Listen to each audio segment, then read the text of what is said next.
2 Chroniques chapitre 12. Lorsque Roboam se fut affermi dans son royaume et qu'il eut acquis de la force, il abandonna la loi de l'Éternel, et tout Israël l'abandonna avec lui. La 5e année du règne de Roboam, Shishak, roi d'Égypte, monta contre Jérusalem, parce qu'ils avaient péché contre l'Éternel. Il avait 1200 chars et 60 000 cavaliers, et il vint d'Égypte avec lui un peuple innombrable, des Libyens, des Sukkiens et des Éthiopiens. Il prit les villes fortes qui appartenaient à Juda, et arriva jusqu'à Jérusalem.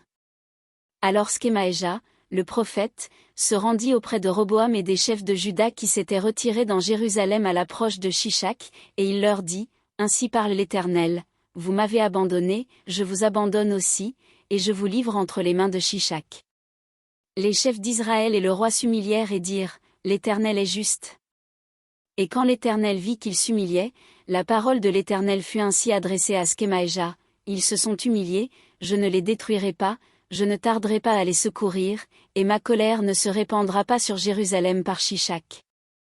Mais ils lui seront assujettis, et ils sauront ce que c'est que me servir ou servir les royaumes des autres pays. » Shishak, roi d'Égypte, monta contre Jérusalem. Il prit les trésors de la maison de l'Éternel et les trésors de la maison du roi, il prit tout. Il prit les boucliers d'or que Salomon avait faits. Le roi Roboam fit à leur place des boucliers d'airain, et il les remit aux soins des chefs des coureurs, qui gardaient l'entrée de la maison du roi.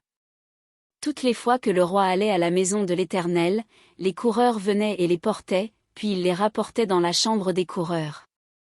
Comme Roboam s'était humilié, l'Éternel détourna de lui sa colère et ne le détruisit pas entièrement. Et il y avait encore de bonnes choses en Juda. Le roi Roboam s'affermit dans Jérusalem et régna. Il avait 41 ans lorsqu'il devint roi, et il régna 17 ans à Jérusalem, la ville que l'Éternel avait choisie sur toutes les tribus d'Israël pour y mettre son nom. Sa mère s'appelait Naama, l'Ammonite. Il fit le mal, parce qu'il n'appliqua pas son cœur à chercher l'Éternel. Les actions de Roboam, les premières et les dernières, ne sont-elles pas écrites dans les livres de Skemaéja, le prophète et d'Iddo, le prophète, parmi les registres généalogiques? Il y eut toujours guerre entre Roboam et Jéroboam. Roboam se coucha avec ses pères, et il fut enterré dans la ville de David. Et Abijah, son fils, régna à sa place.